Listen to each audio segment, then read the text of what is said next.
Now at 8:44 with the real story behind one of this year's leading Oscar contenders, Argo. Today, contributing correspondent Jenna Bush Hager recently traveled to Maryland in search of the actual CIA agent who spearheaded the daring operation to rescue 6 Americans in Iran. Jenna, good morning. Good to see you. Good morning, Matt. He was known as Kevin Costa Harkins and Robert Violente, and a few other names we'll probably never know. But his real name is Tony Mendez. He's a legend in the CIA, known as the Master of Disguise. What's your middle name? What's your middle name? Leon. Shoot him. He's an American spy. It's a story that could have been left out of our history books. You don't have a better bad idea than this? This is the best bad idea we have, sir. By far. Fade in on a star. That idea was Argo, conceived and implemented by top-ranking CIA agent Tony Mendez. He convinced Iran that Argo was a science fiction film and led Americans to safety. This American hero who did this mission to save 6 lives and did it with this most outrageous cover story. And his kind of ingenuity and inventiveness really struck me. Mendez served as the CIA's chief of disguise, an artist in charge of creating cover stories to rescue people from dangerous situations. And Iran in 1980 was as dangerous as it comes. You remember being nervous? Yeah, we call it the gut check. When it starts groaning or whatever, you should listen to it, check it out. Everything's above 90%, then you're good to go. This artist canvas was the world stage of espionage. But it was a high-stakes career that took shape serendipitously. You followed up on an ad that said artist wanted, is that right?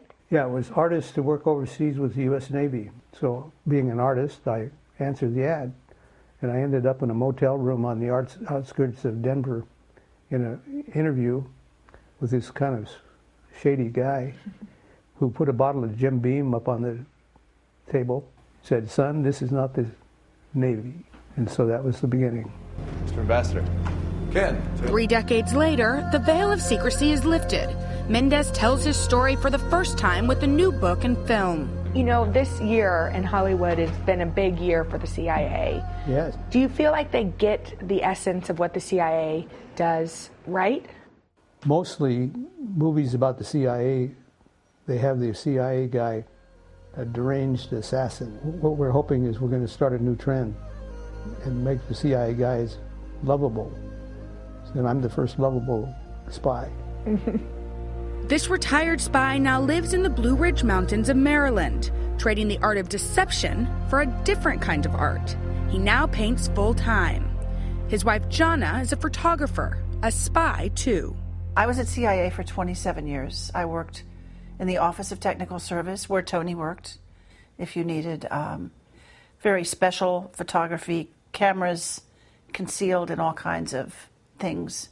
Like what? Buttons, writing pens, key fobs, perfume atomizers, lipstick. We were the gadget people. We supported operations around the world. I've heard, too, that one of your favorite things is when people thank you for your service. Well, it's what you do. Keep the world safe, and people recognize that. That's a good thing. No one's thanking you for your service when you work at CIA. They don't even know that you work at CIA. So after the fact, to have someone walk up, it brings tears to my eyes. The Intelligence Star for Valor. Today, Mendez's service to his country is front and center. We now know he served in the Cold War, faced down enemies at the Berlin Wall.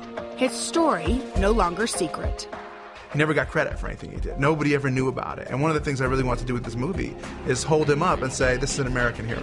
And now the film Argo is trying to make history, too, at the Oscars. Are you hoping Argo wins?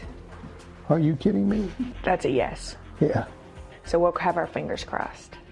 Yeah, and we'll blow up their car if it doesn't happen. I thought you said that the CIA guys were lovable. They are. But you don't want to get them on your bad side. That's right. And needless to say, Iran didn't like the film too much. And not only is banned there, they're coming up with their own version of the movie. Mendez says he's going to be sure to watch it, that you always have to keep up with the enemy. So he's going to watch it, and he was predicting who was going to be cast as him. Yeah, he's got this dry sense of humor, this He's guy. hilarious. All right, Jenna, thank you very Thanks. much. We appreciate it.